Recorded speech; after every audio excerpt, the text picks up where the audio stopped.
Blameer alweer. Jakobus 1 vers 13 tot 15. Ek was seker nog maar so 'n laaitjie van so 8 jaar oud toe ek myself 1 jaar tydens 'n vakansie by Betoerie Dam bevind. Hoogs verveeld dwaal ek langs die dam af en sien baie baasvissermanne daar wat met hulle uitsoek veselglas en kroonvisstokke langs die water staan en wag vir 'n vis om te byt. Ek hou so 'n paar van hulle dop en besluit dit lyk opwindend, ek wil ook vis vang. Maar waar kry mens 'n visstok? Ek tel 'n stukkie weggooi nylon vislyn op wat iemand seker vanuit 'n kraaines afgesny het en soek vir my 'n stewige, lekker stok tussen die hoë bome uit wat afgebreek het vanaf 'n tak. Sommer gou kom ek af op die regte, krom, knoetsige stok wat nie sommer so sal breek as 'n vis daarin sou hang nie. Ek soek rond langs die viswaters totdat ek 'n geroeste vishoek gewaar wat iemand daar weggegooi het en dit raak my trotse besitting. Maar visse word nou nie juis aangetrek deur 'n blink hoek nie. Wat ek nou nog nodig het is aas. My ma gee my 'n stuk droë brood om aan die hoek te sit en iemand noem dat die visse van die dam van curry hou. Ek brei die brood te ma se curry poeierblik in totdat my vingers geel is en die aas om die hoek kan vassit. So drentel ek langs die dam af op soek na die beste plek vir visvang waar niemand my kan sien nie, want hulle sal verseker lag vir my primitiewe pogings. Ek kom by 'n klompie rotse tussen die bome waar niemand is nie en ek laat sak my aas in die water hier by my voete tussen die rotse. Binne in die japtrap is daar 'n byt en 'n glibberige baber met so weglê snor sluk my hoek gulsig in. Ek skrik my byna dood en pluk die stok uit die water uit. Die lyn hou gelukkig en daar beland ek in die spartelende vis op die oewer waar ons mekaar in die oë staar. Ek het geen idee hoe om 'n hoek uit die vis se bek te kry nie en gevra maar vir 'n oom daar naby of hy my kan help. Met sy tangetjie wikkel hy die hoek woordswarts uit die vis se bek. Hy lyk redelik bek af, omdat die knaapie met sy kammervisstok so 'n kniewel gevang het, terwyl hy met sy duisende rande se visstok nog geen hond haar afgemaak het nie. Ek gee die vis maar vir hom as troostprys en verdwyn weer tussen die bome. Na die middag trek ek die een na die ander vis uit die water onder die rots uit, totdat ek later die visse begin jammer kry en nie meer weet wat om met die visse te maak nie. Hoe kan die goed so stupid wees? Daar is iets so patheties omtrent 'n dom vis om deur 'n stukkie currybroodaas versoek of mislei te word, waar binne 'n wrede hoek weggesteek is en dan ongelukkig en onskuldig dit insluk, net om dan teen sy wil deur die water gesleep te word totdat dit uitgelig word buite sy habitat om die dood in die oë te staar. 'n Visvang is nou nie juist veronderstel om depressief te klink nie. Dit kan 'n heerlike ervaring en sport wees solank jy die een is wat die visse vang. Maar as jy die een is wat gevang word, is die situasie glad nie meer prettig nie, want dan word dit 'n saak van lewe of dood. As kinders het baie van ons te doen gekry met die fliek Jaws, 'n storie van 'n haai wat 'n skrikbewind gevoer het in 'n kusdorpie. Daai fliek was genoeg om party mense uit die see te hou vir maande of jare, terwyl ander selfs te bang was om te stort of sy voete in die bad te sit. Vissermanne sal jou kan vertel in detail van watter tipe aas of lokmiddels jy moet gebruik vir watter tipe vis, of jy 'n boot moet gebruik of watter eienskappe 'n goeie visstok behoort te hê. Tot vandag toe nog glo ek dat currybrood die wenresep is vir enige vis wat onder 'n rots wegkruip. Die Bybel beskryf versoeking deur van so 'n visvang metafoor gebruik te maak. Die versoeking lok ons uit, dit mislei ons, dit vang ons teen ons wil en sleep ons dan aan na die dood. Men and fish are alike. They both get into trouble when they open their mouths. Oscar Wilde het eendag geskryf, I can resist everything except temptation. Ons glimlag as ons daai woorde hoor, want dit spreek 'n groot waarheid uit oor die menslike kondisie. Versoekings oorval ons almal een of ander tyd, en die meeste van ons sukkel om nee te sê as dit daarby kom. As sonde nie lekker was nie, sou ons dit mos nie gedoen het nie. I can't seem to resist temptation. There's always the nagging feeling it might not come again, bieg die een oud teenoor sy pastoor. So wat kan ek doen as sulke versoekings op my afstorm, wou iemand ernstig weet. Hy was diep in die 30's, op die top van die korporatiewe leer. Volgens alle uiterlik is iemand wat 'n sukses van sy lewe gemaak het. Hy het 'n goeie werk gehad, hy is gerespekteer deur sy ewe knieë en het geen probleem daarmee gehad om sy geloof te meng met sy werk nie. So wat kan daar nou verkeerd loop? As 'n enkel man in 'n vinnige besigheidsarena het hy baie versoekings mee te doen gehad. en baie van hulle het vanuit 'n seksuele hoek na hom toe gekom. Ek het vir God gevra om my 'n Christen vrou te gee, maar tot dusver het God nog nie daardie gebed vir my beantwoord nie. Partykeer is my gedagtes so vol sensuele gedagtes dat ek eintlik skaam kry daaroor, en partykeer gee ek in vir die versoekings wat na my kant toe kom, vertel hy kop onderste bo. Verbaas dit ons? Jy kan dalk die naam of 'n paar details verander, dan is dit 'n storie wat ons al baie kere gehoor het. Dit is 'n storie so oud soos die Bybel self. Versoekings is glad nie iets nuuts in ons eeu nie. Versoeking is dieselfde vir ons as wat dit was vir Adam en Eva in die tuin van Eden. Satan versoek ons vandag op dieselfde manier as waarop hy Jesus in die wildernis versoek het. Vanaf die begin was daar 'n oorlog vir die siele van manne en vroue, en dis 'n oorlog wat ons aan die bas gaan voel vroeër of later. Sou dit nie wonderlik gewees het as God ons gebede beantwoord het en alle versoekings vir ons al weggehou het nie? Ek wonder hoe sou dit lyk as daar niks oor is in die lewe om ons te versoek nie. Party van die veldslagte wat ons mee te doen kry, is nie groot lewensveranderende besluite nie, of ten minste dit lyk nie so op daardie tydstip nie. Of ons word kwaad, of ons word nie kwaad nie. Of ons bly laat op om ons huiswerk daar klaar te kry, of ons maak 'n kreatiewe verskoning. My computer caught a virus, verduidelik die ouetjie aan sy juffrou. Die volgende ouetjie in die lyn se verskonings raak skielik dun. That's the one I was going to use. As jy die supermark besoek, kan jy kontant betaal, of jy kan jou eie belofte verbreek om nie hierdie maand jou kredietkaart te gebruik nie. Jy herhaal daardie onvriendelike kinderstorie wat jy gehoor het teenoor iemand anders, of jy besluit om dit eerder vir jouself te hou. Jy loop verby die tydskrifte rak in die winkel, of jy stop en begin deur die tydskrifte te blaai, veral die wat jy nooit sal waag om te koop nie. Jy staan vroeg op om oefening te kry, of jy rol om vir nog so 30 minute se lekker slaap. In elk geval gaan niemand anders toch weet of jy oefening gekry het of nie. Niemand sal weet nie, tot op die dag wat jy op die skaal klim. Niemand gaan weet tot die einde van die maand, tot die kredietkaartrekening kom nie. Niemand gaan weet of jy jou belastings betaal het of nie, en of jy gekroek het op die belastingvorms of nie, totdat jy uitgevang word. God het so bewerk dat ons geestelike vooruitgang nie gemeet word aan groot oorloë wat oorwin of verloor moet word nie, maar deur duisende daaglikse skermutselings wat niemand anders van weet nie. Hierdie tannie die kat in die sterbeet en iets verkeerd verstaan omtrent hoe om van versoekings ontslae te raak. The only way to get rid of temptation is to yield to it, was haar mantra. Te veel keer speel ons met versoekings en dink dat ons sterk genoeg is om daarmee klaar te speel. Resisting temptation here at the monastery is too easy. Let's go to Las Vegas for a real challenge, sê die een monnik en die ander een. Die ou bied vir sy sekretaresse sjokolade aan. No thank you, I'm allergic to chocolate. It makes me break out in pounds. Hoe kan ons die oorlog wen teen die versoekings wat ons elke dag in die oë staar? Jakobus het vir ons praktiese raad gegee deurdat hy God se antwoord vir ons gee. Hy kyk na waar versoekings begin, hoe dit groei en waar dit eindig. Jakobus 1 vers 13. Een fout moet ons egter nie maak nie. Ek kan nie sê dat God die een is wat al die slegte dinge oor my bring, net om my te toets nie. Met sulke speletjies hou God hom nie op nie. Dit is nie asof die een of ander bose mag God aan sulke toetse kan onderwerp, of dat God mense daaraan onderwerp nie. Het is toch so maklik om vir God te blameer vir enige van ons probleme. Here, U het my in hierdie situasie gesit. Dis alles U skuld, want U het my hierdie ongesonde begeertes gegee wat my laat swik het.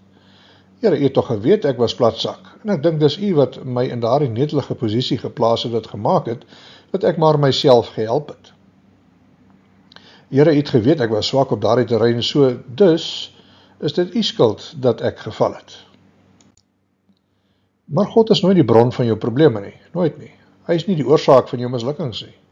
God versoek niemand nie, en hy sit jou nooit in 'n situasie waar jy nie anders kan as om te sondig nie. Nooit nie. God sal jou nooit lei na 'n plek waar jy geforseer word om bose dinge aan te vang nie. Jy mag dalk jouself bevind in 'n tawe plek en onder druk kan jy dalk kies om iets boos aan te vang. Jy mag dalk in jou gedagtes voel dat jy geforseer is deur omstandighede om iets verkeerd te doen. Maar in elkeen van daardie gevalle was die keuse joune, nie God se nie. God sal jou nooit laat val of laat val nie. Om dit te doen is om sy heiligheid en liefde vir jou te bevraagteken. Dit sal ons help om te onthou dat dieselfde Griekse woord wat deur Jakobus gebruik word vir toetsing, ook versoeking kan beteken.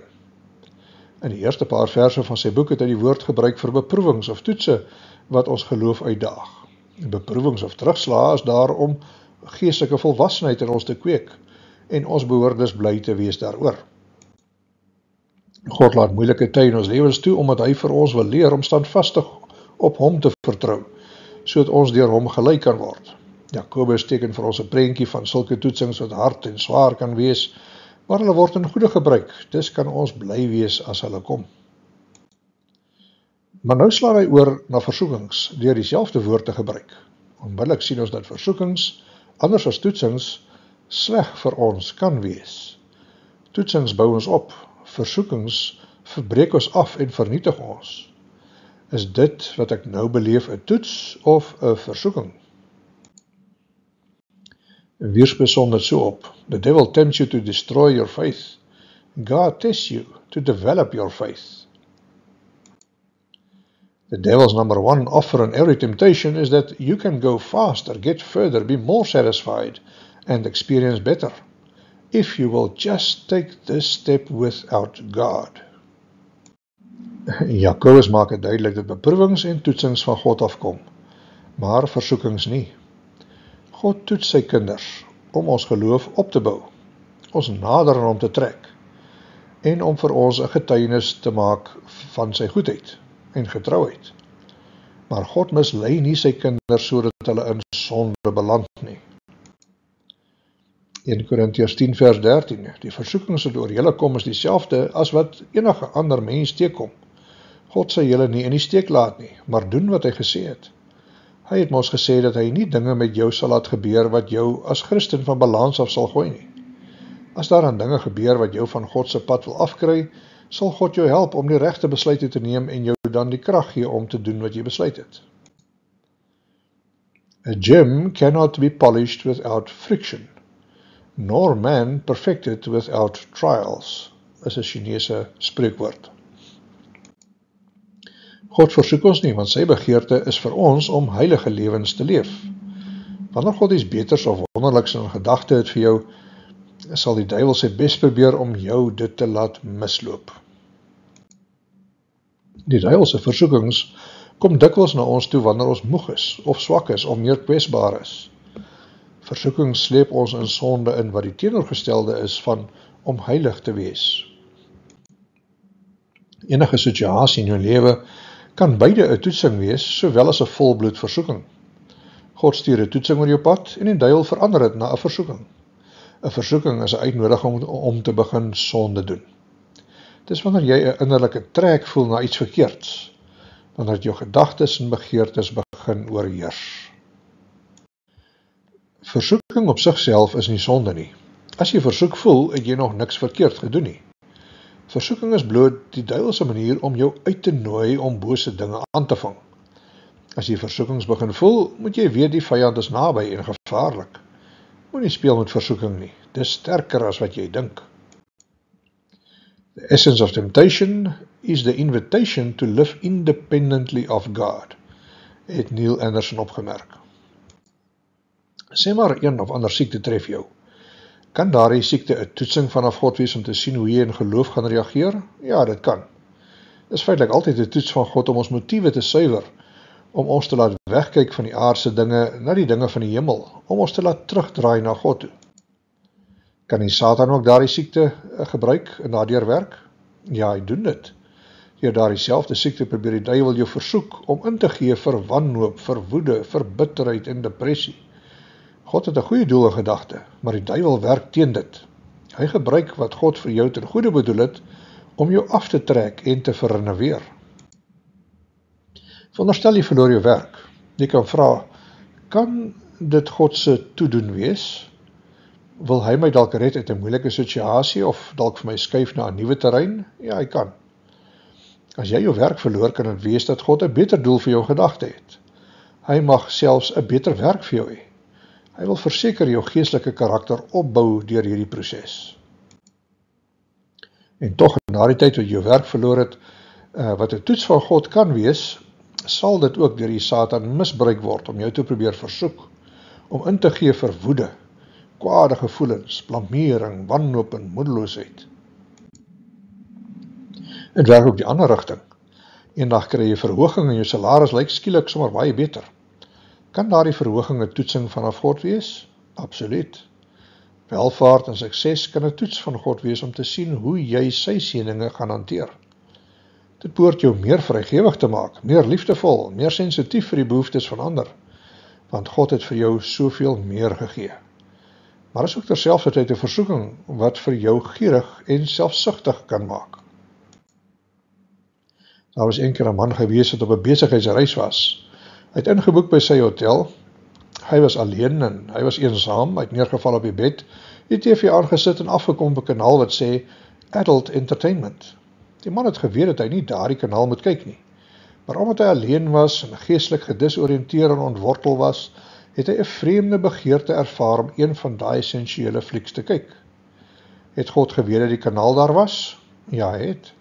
Het God toegelaat dat sy dienaar in daardie kamer tuis gaan? Ja, hy het. Is dit 'n toets? Absoluut. As die man die toets geslaag het, sou hy sterker wees geestelik, omdat hy geleer het om nee te sê. Is dit 'n versoeking? O ja, dit is ook. Dit is 'n versoeking om in te gee vir welis. 'n Toetsing kan 'n versoeking word wanneer ons verkeerd reageer. Wat God vir ons ten goeie bedoel het, word deur die Satan gekaap ten kwade. Die duiwel verwring dit wat God vir ons gegee het en fluister in jou oor: "Toe, gaan voort, dis oké, niemand sal mos weet nie." Jakobus 1 vers 14. Nee, dinge wat 'n geestelike stryd in jou lewe veroorsaak, is jou eie skuld. Die mens begin aan allerlei verkeerde dinge dink en wil dit dan net doen. Soos 'n kind wat agter 'n skoenlapper aanhardloop, lok die verkeerde gedagtes die persoon al hoe dieper die moeilikheid in. Dan word jou Christendom voor 'n toets gestel. Jy moet kies. As jy kies om op die verkeerde pad aan te gaan, sal jy later nie net oor die verkeerde dinge begin dink nie, maar dit ook begin doen. Jou vertaling stel dit kort en kragtig. Maar elkeen word versoek as hy deur sy eie begeerlikheid weggesleep en verlok word. Daarna as die begeerlikheid ontvang het, baar dit sonde. Let op na die 4 dinge wat hier genoem word. Die eerste is die sekerheid van versoeking. Elkeen word versoek. Niemand ontsnap versoekings in hierdie lewe nie. Ons is almal so skape wat afdwaal. Ons is almal geneig om dit wat God vir ons bedoel het en die God wat vir ons lief is, te verlaat of in die skande te steek. Die een vis spog teen die ander een. They haven't invented a hook that can catch me. Men wetende is sy dae getel. Tweedens is elke versoeking begeerlik. Die ou vertaling praat van, hy word deur sy eie begeerlikheid weggesleep en verlok. Jakobus gebruik hierso die beeld van 'n visserman met 'n stuk aas aan die hoek. Oppas, die duiwel weet watter stuk aas om te gebruik om jou mee te hoek. Hy ken jou swakpunte en sal daarop hamer. Net soos die vrug goed gelyk het vir Eva, lyk sonde altyd goed vir ons. Sonde veroorsaak 'n mate van satisfaksie en bevrediging. As dit nie so was nie, sou ons nooit sonde gedoen het nie. Come on, every single person in the world has tried it but you, word arm aangemoedig. Daar is 'n mate van plesier wat ons ervaar deur in te gee vir sonde. Op die ingewing van die oomblik kan ons altyd redes vind hoekom ons nie meer verloor het. Hoekom ons leuns vertel het, hoekom ons 'n vriend gekroek het, hoekom ons 'n kort paadjie gevat het, hoekom ons fantasieë gevoed het. Die ou se t-shirt sê, what happens in Vegas, stays in Vegas. Een happie het 'n wêreld van ander sondes oopgemaak, wat op loer lê vir die mens.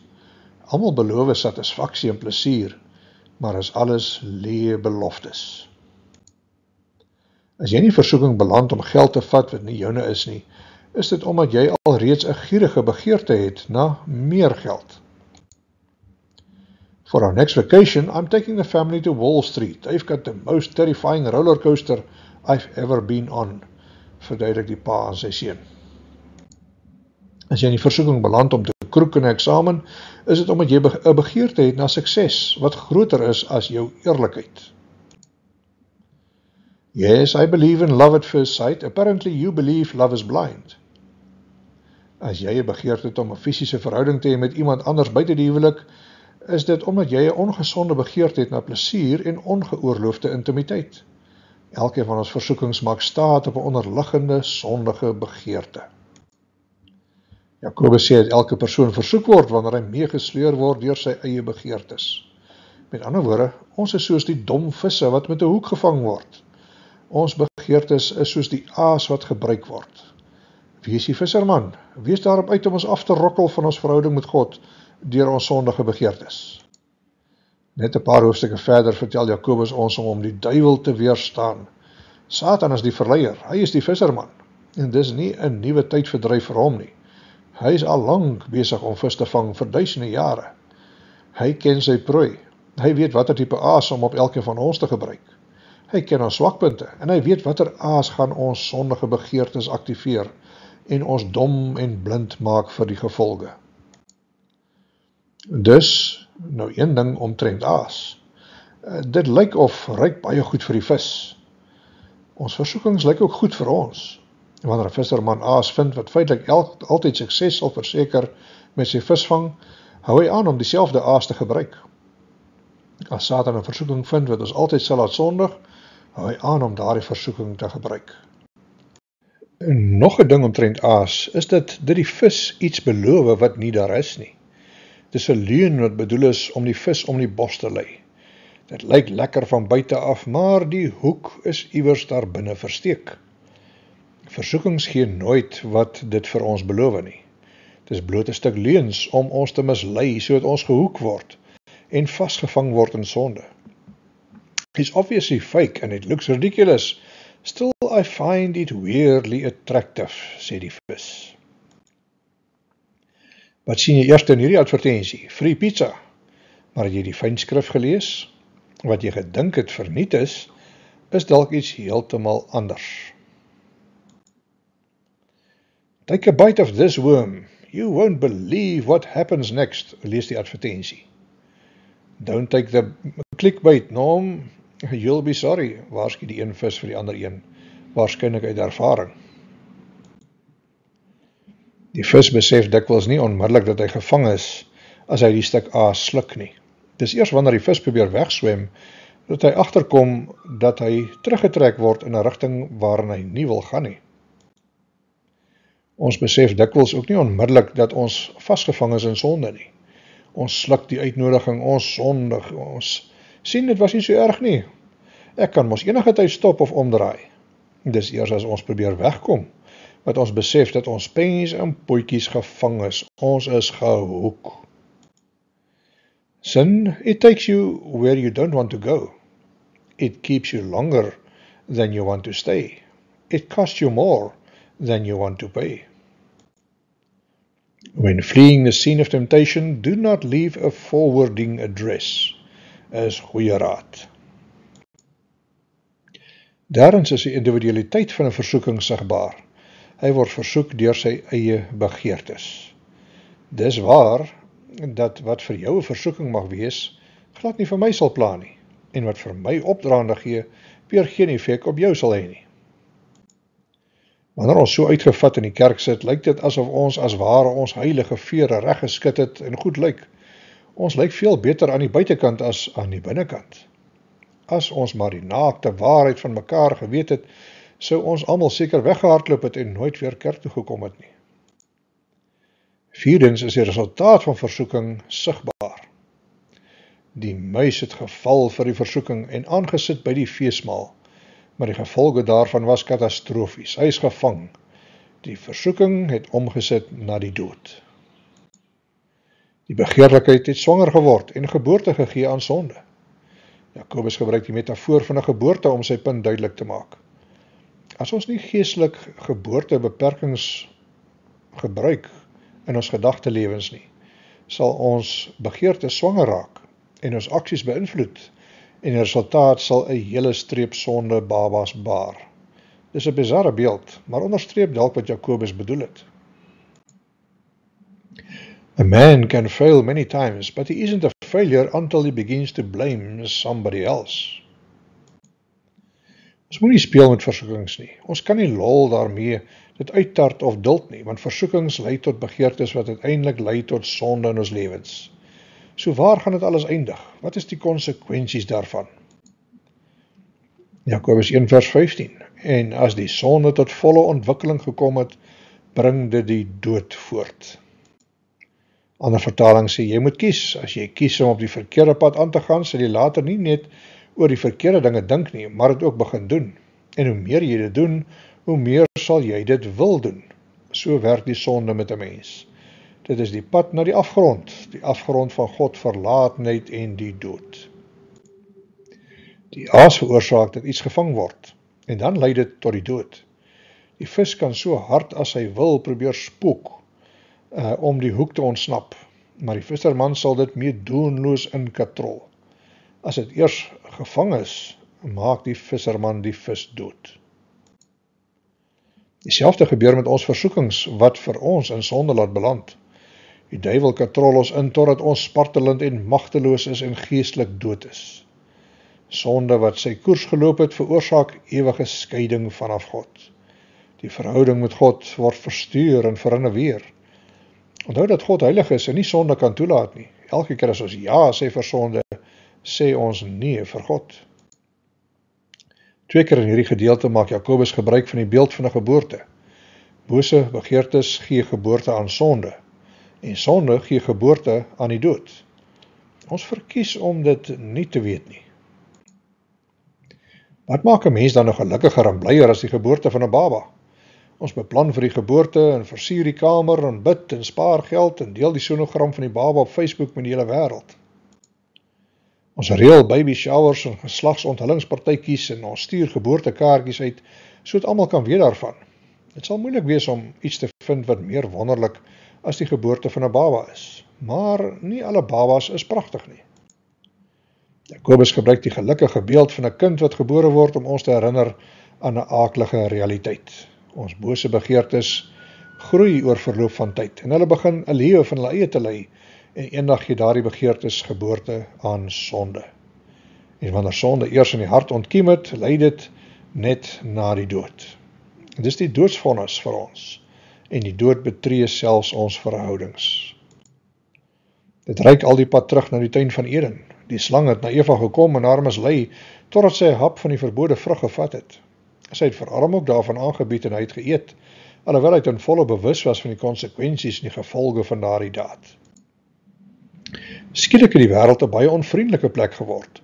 Vrees het die menslike hart vir die eerste keer betree. Skielik het Adam en Eva bewus geraak daarvan dat hulle naak was en hulle skaam begin voel. Toe hulle God oorwandel in die tuin het hulle gaan wegkruip. Sonde het alles verander. Waar hulle voorheen openlik met God gepraat het, het hulle nou weggekruip, sodat hulle sonde nie uitgevang sou word nie. En uiteindelik roep God na Adam, Adam, waar is jy? Adam het geantwoord, ek het weggekruip, want ek was naak. En God het van hom gevra, wie het jou vertel dat jy naak was? Dit word dan opgevolg deur die gevreesde vraag, het jy geëet van die boom wat ek jou beveel het om nie van te eet nie? Adam was uitgevang in 'n hoek. Hy is op heterdaad betrap en nie een van sy verskoningkies sou kers vashou nie. God het alles geweet. Wat sou hy nou doen? Hy doen wat enige selfrespekterende man sou doen. Hy blameer iemand anders. Sy antwoord is 'n klassieke vorm van ontkenning. 'n Poging om van die hoek af te kom, om die aandag weg te draai na iemand anders. Genesis 3 vers 12. Die mens sê toe, dit is alles die vrou se skuld. Die einste vrou wat u my gegee het my van die boom se vrugte gegee en ek het dit geëet. Adam blameer 2 keer. Eers blameer hy die vrou, die een wat u vir my gegee het, dis alles haar skuld. Sy het van die vrug geëet en ek het dit maar geëet om die vrede te bewaar. Eers deur. Wat was ek nou veronderstel om anders te doen? Sy is tog my vrou. Jy weet toch hoe dit is, Here, as die vrou wil hê, jy moet iets doen, dan moet jy ligloop, anders trek sy haar kuite styf en raak haar onderlippie lang. In elk geval, wie het haar in die tuin saam met my gesit? Dit was u. Sy was nie my idee gewees nie. Ek het nou wel nie gekla nie, maar sy was pragtig en oulik en alles, maar ek het nie sulke probleme gehad, terwyl dit net ek en die diere was nie. Oor duisende jare het niks verander nie. Die menslike natuur is nog steeds dieselfde, passing the buck. Om iemand anders te blameer is diep gewortel in ons bloedstroom. Ons doen dit, want Adam het dit destyds gedoen. Hy het die patroon vir ons daar gestel. Ongehoorsaamheid lei tot skuld, skuld lei tot skande en skaamte. Dit lei weer tot vrees, en vrees lei daartoe dat ons wegkruip of ons oortredingsbeheer wegsteek, en dit lei weer tot die blamering van iemand anders. En so die bekende blame game begin. Dis iets waarmee ons al lang bekend is vandag. En dis nie ekie, moenie na my kyk nie, ek is dood onskuldig. Ons almal het al van kleintyd af gedoen. Ons blameer iemand anders vir die dinge wat verkeerd gaan. Dis nie ekie, dis Boetie, hy is die sondebok. The blame game. I didn't say it was your fault, I said I was going to blame you. Is dit regverdig? Nee. Maar het gebeur in elk geval. Ons is geneig om die vorige generasie te blameer vir alles wat skeef geloop het in ons lewens. Hierdie bedelader het net een ding op sy agenda. Iemand moet geblameer word. Please support my tireless efforts to continue blaming other people for the chronic problems in my life. Die lewe is wreed, selfs ons medewerkers sal dit dalk nie waag om ons te blameer nie, maar die media is nie so genadig nie. Die terapeutse raad is reguit op die man af. You've got to stop blaming everything on your parents. You're old enough to start blaming your computer. Hierdie terapeut probeer 'n beproefde kortpaadjie wat baie gegriefdes ken. What do you say? We blame your parents and knock off early. Partykeer kan jy nie keer dat die blame op jou beland nie, selfs al is jy onskuldig. Although there is more than enough blame to go around, I move to consolidate it all on Dave. All those in favor? Ons is gou om enige blame of persoonlike verantwoordelikheid te ontken en eerder iemand anders te kritiseer. Party mense sal die weer blameer vir hulle situasie. Ander weer blameer die hond. Hierdie seentjie blameer die chaos in sy kamer op entropie. Dis nie sy skuld nie, hy is maar net die slagoffer van buitebeheer wetenskap. Party mense is selfs bereid om die blame te dra vir enigiets, solank dit vir hulle persoonlike voordele of geldelike vooruitgang beteken. Ander blameer weer die onwettige immigrante as die oorsaak van al hulle persoonlike mislukkings en flaters. In die ou dae het die ouers die kind geblameer vir sy swakpunte in die skool, maar het lyk my deesdae waar die blame vierkantig op die onderwysers gelê en kom die kind met moord weg. Party is gou om die internet of Google of Wi-Fi te blameer vir hulle gebrek aan vordering. Don't blame me, Google was down. Dikwels gebeur dit dat die boodskapper geblameer word, so asof dit sy skuld is, dat jou lewe nou problematies geword het.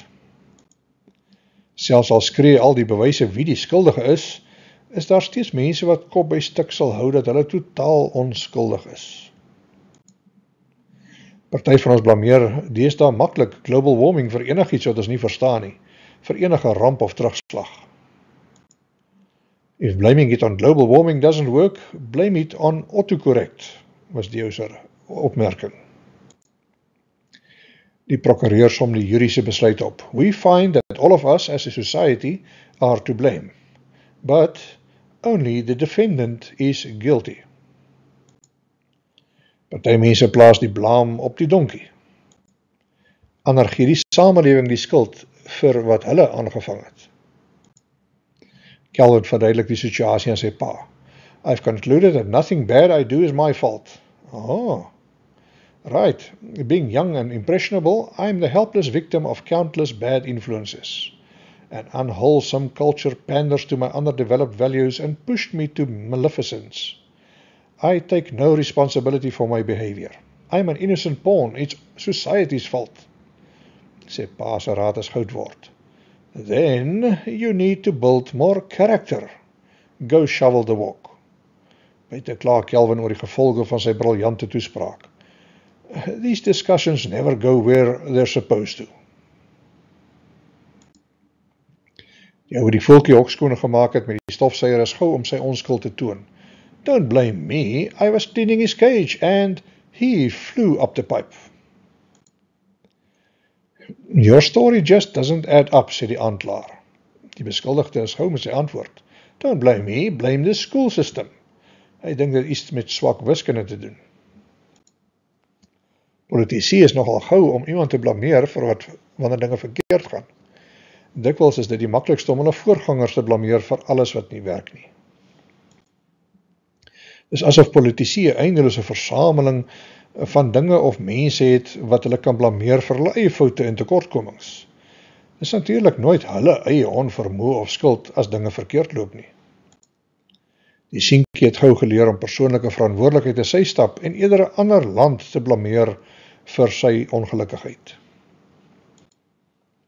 When in doubt, always blame a man, was 'n vrou se raad. Toe die eerste skepe aankom in die Verre Ooste, die inwoners uiteindelik 'n vars groep mense gehad om te blameer vir al hulle terugslae en verliese. En dit lei mes terug na God se woorde aan Adam, daar in Genesis 2. Daar is egter een boom waarvan jy nooit mag eet nie. Dit is die boom wat kennis gee van goed en kwaad. Die oomblik dat jy daarvan eet, word jou bestemming die dood. Sy opdrag was nie baie beperkend nie, of hoe? Veronderstel daar was 25.000 bome in die tuin. As dit so was, het God se opdrag beteken dat Adam 24.999 bome kon geniet. Hy kon 'n peer eet, 'n appel, 'n lemoen of 'n dadel. As hy vrugte, slaai of 'n vroetkoktail wou gehad het, kon hy dit kry. En wat van 'n kokosneutmelk? Klim maar net in die boom, pluk een en drink tot jy vol is. Jy kan eet van enige boom in die tuin. Eet soveel jy wil en ook wanneer jy wil. Is alles joune. Maar onthou net dit, daar is net een boom wat jy moet vermy. As jy van daardie boom sou eet, sal jy sekerlik sterwe. Ek kan myself voorstel dat Adam mooi geluister het en selfs sy kop instemmend geknik het terwyl God vir hom die waarskuwing gegee het.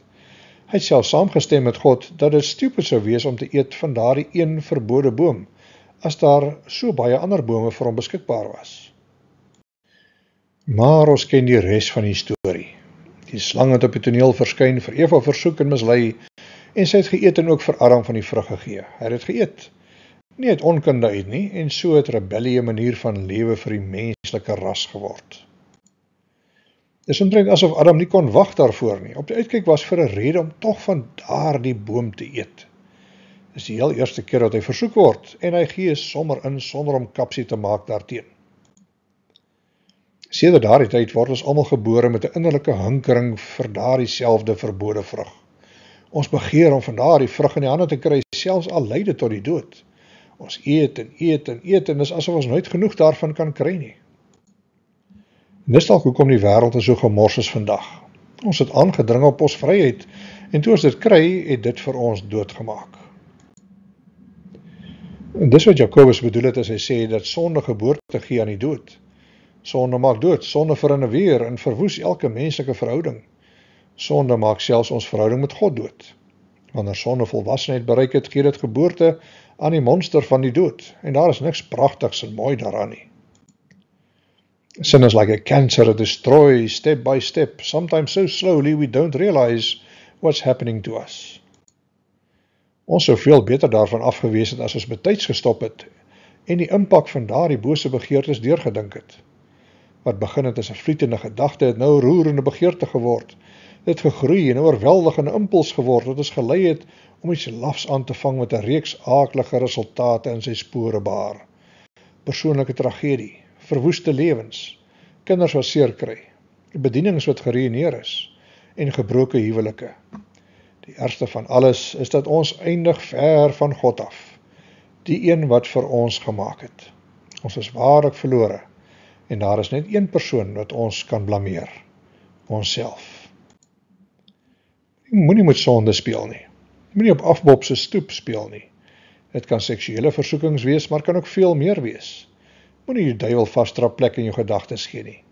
Anders gaan jy gou meegesleer word deur gedagtes van bitterheid, jaloesie, woede, welis, gierigheid en geweld. When it comes to killing my sin, I don't wait for a miracle. I act the miracle, was John Piper se raad. Veronderstel jy het 'n fles vol modderige water wat jy graag wil verander na 'n fles met skoon, helder water. Wat sou die vinnigste manier wees vir daardie transformasie?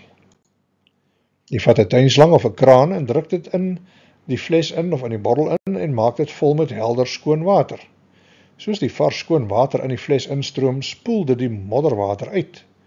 As jy die stroom water lang genoeg in die fles hou, sal al die modderwater uiteindelik uitspoel en vervang word met skoon water. Dis ook 'n gelykenis van 'n Christen se lewe. Ons almal is maar soos daardie fles vol modderwater wanneer ons na Jesus toe kom.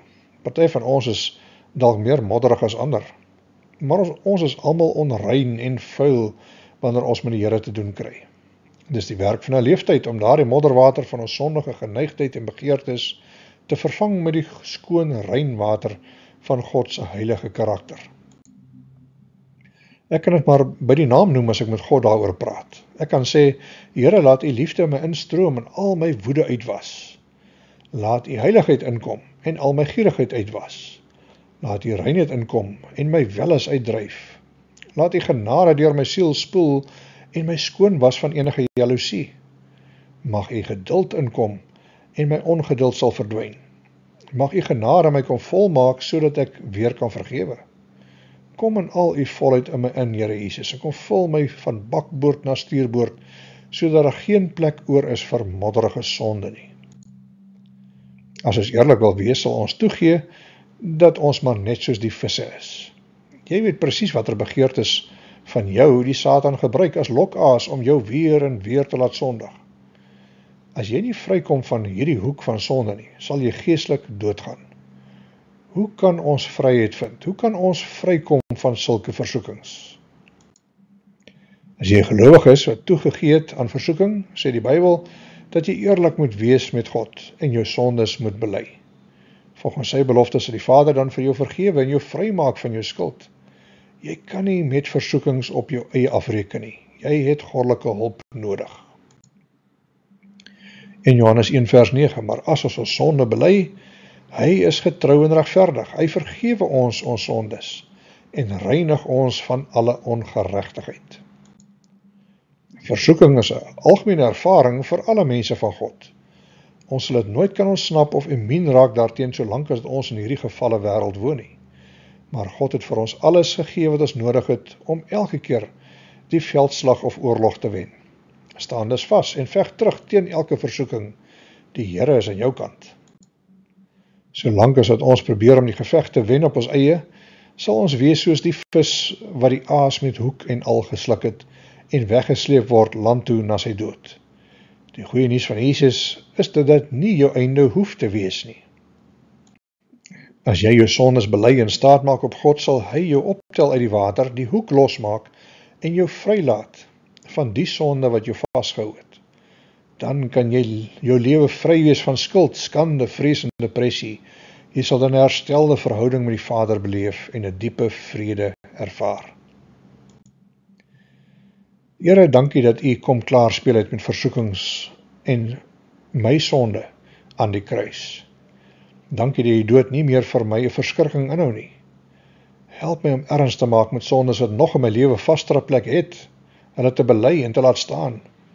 Met u hulp kan ek waarlik vry wees. En Here, as versoekings weer oor my pad kom, gee my die krag en insig om nee te sê en eerder my oog op u te hou. Ek wil nie ander blameer vir my aandeel in die probleem nie. Amen.